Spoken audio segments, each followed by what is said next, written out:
Welcome to the very first podcast of Association of Black Humanists. This podcast is called the Secular Sankofa. My name is Audrey Simmons and I'll be your host today. And I'm also joined by my two colleagues, Lola and Clive O'Day. Hi. Hi. As Association of Black Humanists, we'd like to open up this session with a libation. For those of you who don't know, a libation is usually done with some kind of liquid, usually alcohol, and it's an acknowledgement, a way to come together collectively.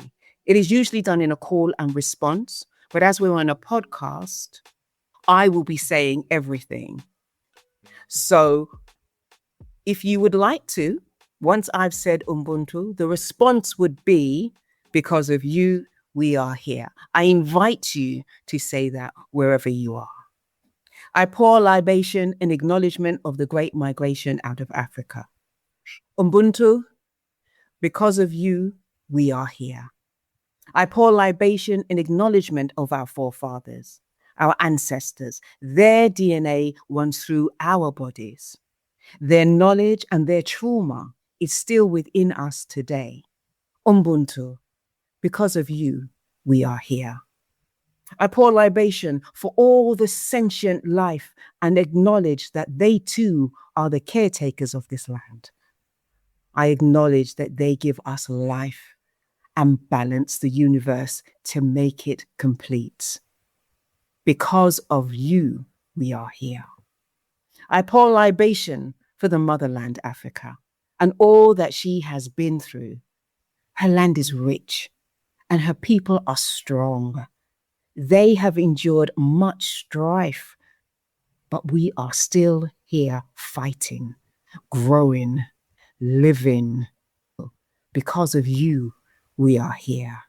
I pour libation in celebration of all that we have been, all that we are, and all that we will be in the future. Ubuntu, because of you, we are here. In this space, we'll have some real conversations about race, about Black people, but they'll all be from a godless view. And before we continue, I just wanted to mention something about our name. We are called the Secular Sankofa. And most of you may know that Sankofa is a Ghanaian word from the Akan language. And its depiction within an Adinkra is a bird that is reaching back. So you'll see it with its head back and it's looking back. And for us, that represents us as Black people who are in the West or who have been through colonialism. And we have to be reaching back for our history. We have to be rewriting what has been written about us and written on our behalf. That collective history that is no longer about us in the way that it should be. And we wanted to take that idea of looking back, using our history, but not in that spiritual way, not calling on our ancestors, but in a more practical way, in a way that organizations that are there supporting Black people, in a way that we tell our stories, and in the way that we interact with each other. So the idea of a secular Sankofa is us as humanists looking back, using that Pan-African idea of looking back at our history, but from the view of humanists, of African humanists, of Black humanists. And we're a growing movement of Black people, of African people, African Caribbean people, and we are daring to ask questions, and we're rejecting the religious dogma that surrounds us, and we are opting to be telling the truth as we see it. We are humanist. We believe in people, not profits. We believe in freedom, not fear. And we believe in integrity, not doctrine. So let me bring in my two hosts and my co-hosts today. First of all, Lola, let me bring you into this conversation. And who are we and why do we need an Association of Black Humanists? The Association of Black Humanists, we started out as London Black Atheists. And we started because we were wondering why, when we will attend humanist and secular events and we will see so few Black people, we felt that things were not adding up. We're tired of being told that religion was our culture. I need to say, I remember when I first became an atheist humanist, and I would try to explain to people the relationship between Christianity and colonization and slavery. And then they would throw it back at me that, oh, atheism, humanism is a Western thing, as if to be superstitious and religious, especially to be Christian and Muslim, is African culture. It has been so embedded in our psychic through colonialism that to be a Christian is African. And that if you reject superstition and you become a humanist, you are now being flipped as if you are being another colonial mentality. We believe that Africa is the cradle of reasoning. Therefore, this is one of the reasons that we started London Black Atheists and then we became Association of Black Humanists. We are tired of the silence around how religion reinforces racism, patriarchy, and oppression. We are post-colonial and we are very passionate about our desire for progress of Black nations and communities. We are aware about how religion is suppressing the desire because we see the connection between religion and politics and how African nations are being run. We see the influence of Christianity and Islam, and that good living, having a functioning system that will give health, education, and everything decent to Black people is not of that Black people are passing through. Being alive is a journey, and the goodness will come to Black people in afterlife. We are challenging that. We are coming together as a community. Sometimes I hear that we are lost when you leave religion. We are not lost. We are not lost. We are awake. Our mission is about more than just living religion. It's about reclaiming our humanity, our voice, our future. We are committed to social justice and civil rights, anti-discrimination of all kinds, progress and dignity for Black people globally, Pan-African unity, raising and critical thinking. We are going to do it ourselves, not some angels, not some prophets, and not some God that is not hearing African voices. Thank you, Lola, for that real good summation of who we are as ABH. And Clive, I want to bring you into the conversation now and just tell us a bit about your story, where you are coming from and how you ended up here at ABH. Yes, thanks, Audrey, for inviting me to talk.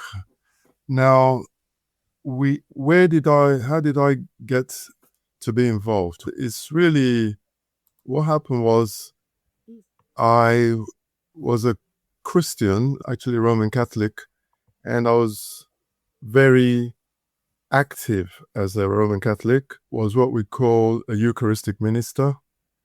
So I used to help the priest out when we were doing the Mass, and if there was somebody in the congregation who couldn't show up because they're not enough or whatever, their leg is hurting them, whatever, then I'd go and visit them and do a little ceremony for them and end up by giving them the Eucharist, the body and the blood of Christ. So I was very involved and committed. Then one day some children asked me, what is science? So I knew they were quite smart kids, so I couldn't just say, oh, science is biology or physics or chemistry. I had to tell them something a bit more substantial. So I went to Google and typed it in, and out came all these links telling you what science means academically is something which is repeatable, it's testable, verifiable, it's falsifiable, and so on. So once I'd understood what all those terms meant, then there were a lot of other links which links you to the science of cosmology, for example. So where did the planet and the stars and the moons and where did all that come from? So it turns out that there's a natural explanation, and you don't need a god or gods for any of it. And then where did all the life forms come from? Again, there's a natural explanation.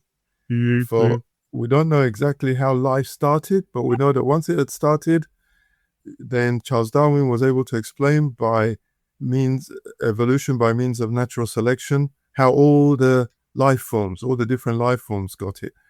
How did they evolve? How did they appear? So there were natural answers for so many things. And at first, I was very reluctant to let go of the God thing. I was saying to myself, maybe, okay, there might be natural selection, but maybe that's how God wanted to do it. But the idea of a natural process is that you don't need a God. It's just not required.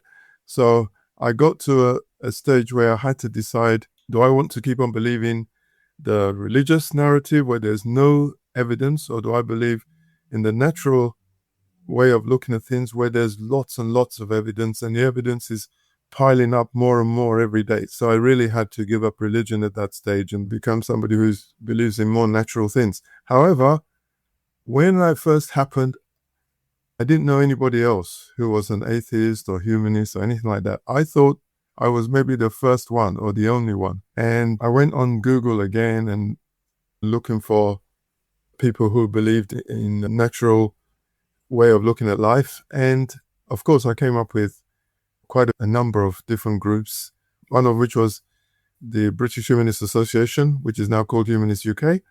So I joined them, but they only do maybe 2 or 3 events a year, so that wasn't much use. So then I found out that there's a Central London Humanists who do an event pretty much once a week. So that was much more what I was looking for, and I joined them as well. So I joined the British Humanist Association, then I joined Central London Humanists, and I thought, that's it, I'm all done. But then I kept noticing that there were only a very few Black people, and so I couldn't figure it out because London is just, I think it must be 30-40% Black people. Then I met Lola and another couple of friends, David, and I also met Jody, and we came together to form London Black Atheists. And later on, we changed our name to Association of Black Humanists.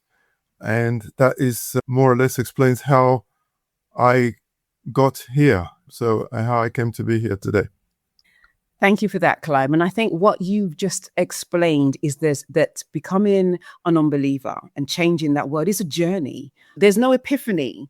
There's no road to Damascus for us. No. It's a kind of long slog of unpicking the world that we've grown up in and disengaging, and that disengagement. I think we did some research with one of the universities. I think it was CLH. Was that right? Not CLH, University College, King's College. And from that research, we found out that it takes about 10 years for someone to kind of start to think about not being an atheist or start to question, and to that long road of actually saying, I'm now an atheist, I'm now no longer a believer. So there's this isn't a sudden decision. This isn't something that we take lightly. It's a long process. And I think your depiction of that and explaining that to us has been really clear to say that this isn't just something that we just suddenly do. You know what I mean? We analyze, we look at, we weigh up the odds, we do all of that. And then we come to a conclusion. And I think that just shows that we can't We can't just switch things on and off. And this is real indoctrination that we're dealing with. And to unpack it takes a long time. So thank you for that, Clive. Lola, I want to come back to you now. We're talking about being a Black atheist. We're talking about all of those things. They're quite emotional, but isn't there a more political? We talked about racism. We talked about oppression. We've talked about all of those things. Can you just expand on that a little bit for us? Absolutely, Audrey. But there's something I want to mention before I talk about the political side of humanism.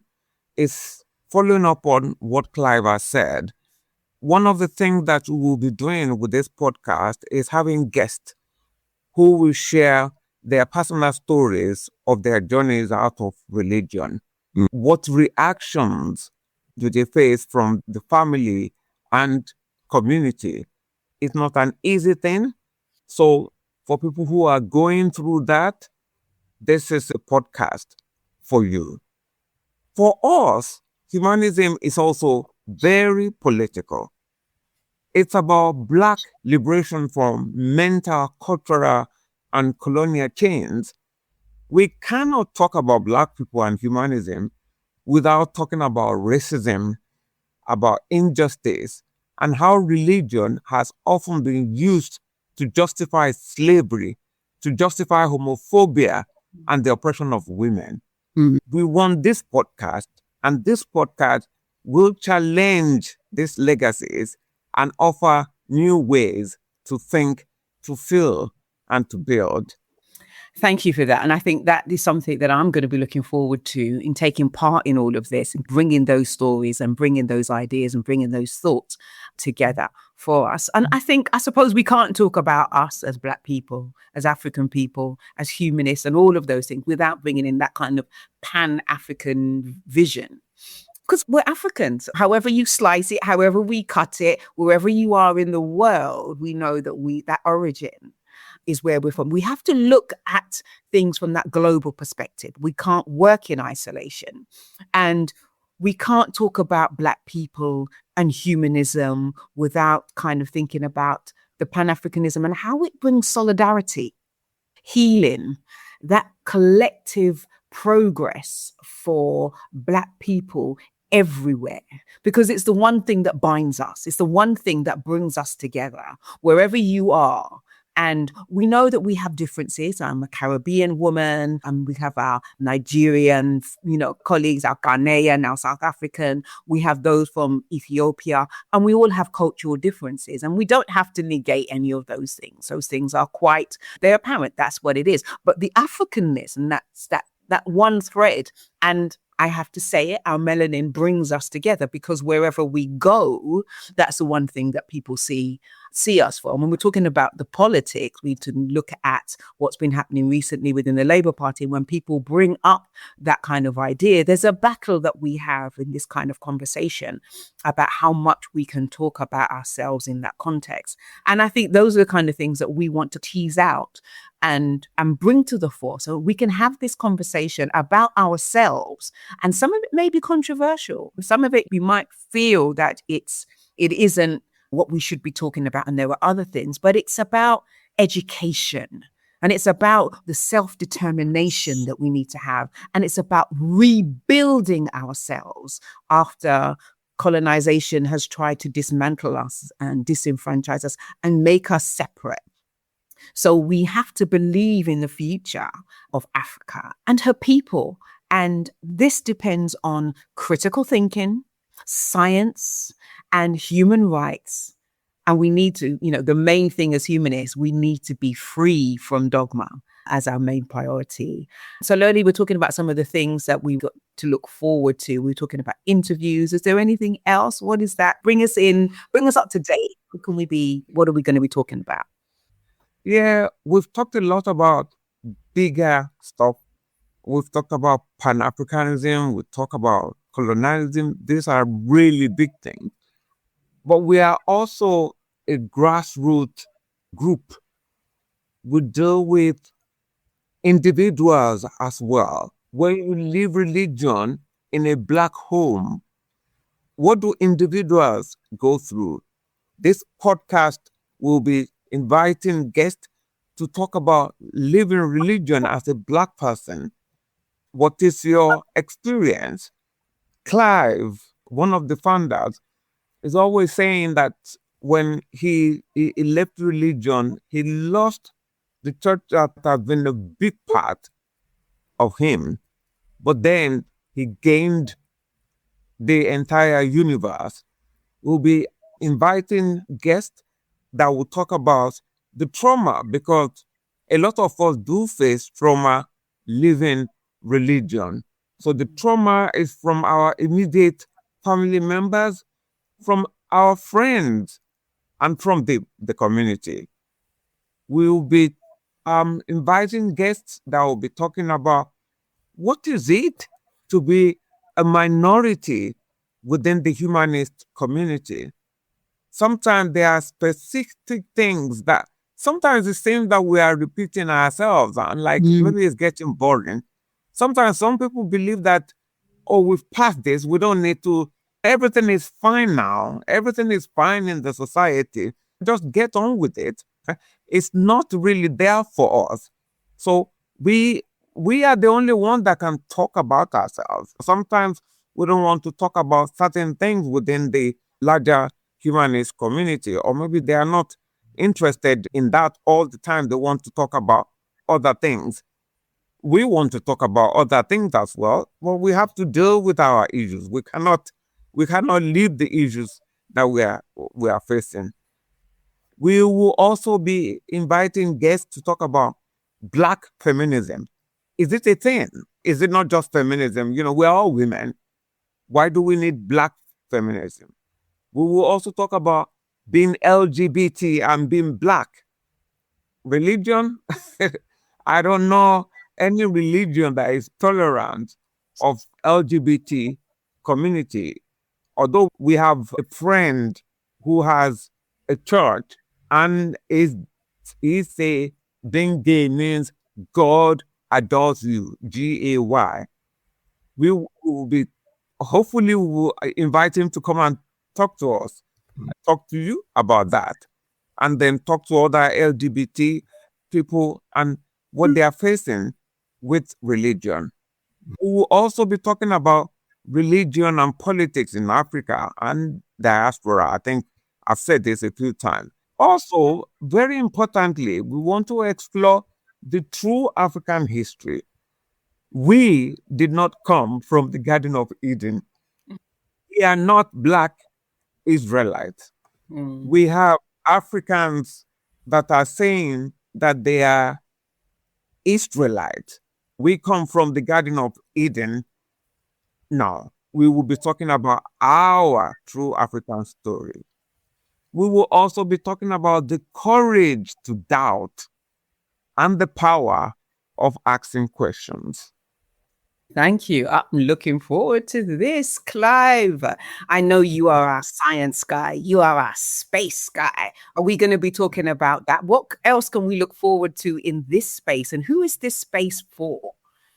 I'm glad you mentioned the words space and science, because those are things I've come to love. I'm not saying you can't learn about space and science when you're religious, but it's a completely different ballgame when you don't look for an explanation which is always the same. God did it. No, you want to find out what's really going on. I remember when I first found out that, for example, all the planets, the stars, the moons, everything that you can see is only 4% of what is out there. So what is the other 96%? It turns out there's something we can't see, dark energy, and also we can't feel or touch, dark matter. 96%. So we're only 4%. I couldn't believe it. It blew my mind. But science is like that. You find something which grips you and it rocks you to your very foundation, and you can't really help but get excited about it. So when you lose the church, you haven't really lost much, because you're going to gain the whole universe, and science will help you to get there. So we hopefully will be having people coming to talk to us about that. And also we'll be having people talk to us about all sorts of other wonderful things.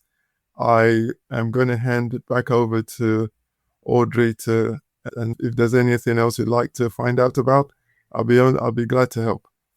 Oh, I think this is our first podcast. So I think what we're trying to do here is just set the ground. We're trying to give people a little taste of who we are, what we are aiming to do. And also we want them to share in what we're doing. It's not going to just be us sitting here talking to them. We actually want people who are listening, who hear what we're going to say or hear what we say and say, actually, I want to engage with you guys. I want to know what you're talking about. I've got a question for you.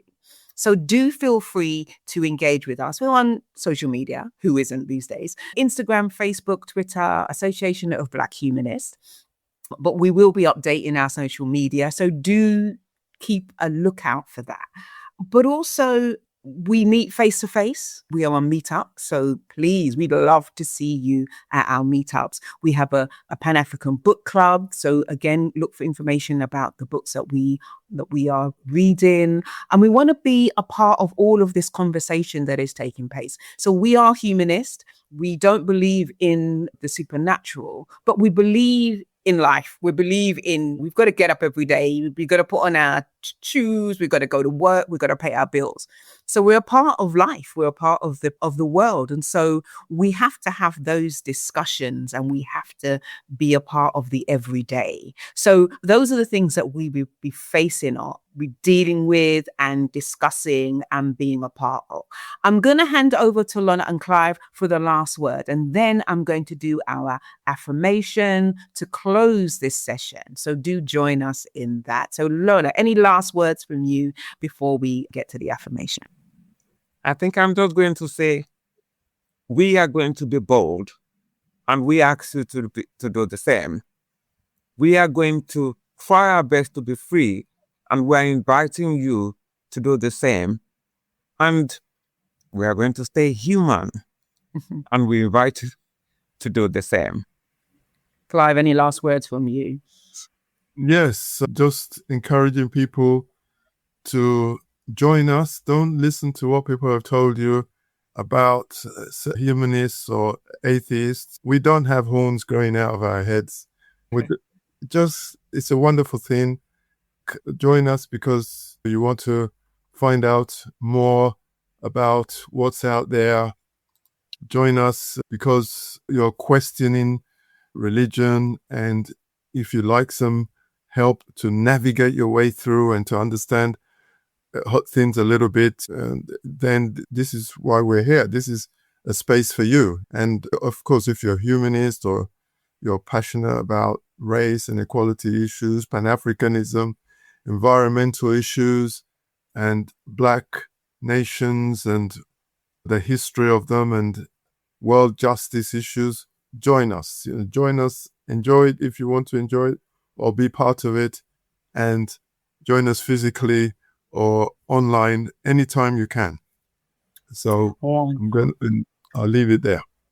Thank you so much, Clive. Thank you so much, Lola. This has been a real blast for me. I've really enjoyed it and I'm excited for what we're going to do in the next shows. Do keep in touch and let us know. We're going to start our affirmation. I have to say that we are African people. And I think an affirmation of who we are, a confirmation of who we are, should be the way that we end all our interactions. So we're going to end our first podcast with our affirmation. Allow me to start.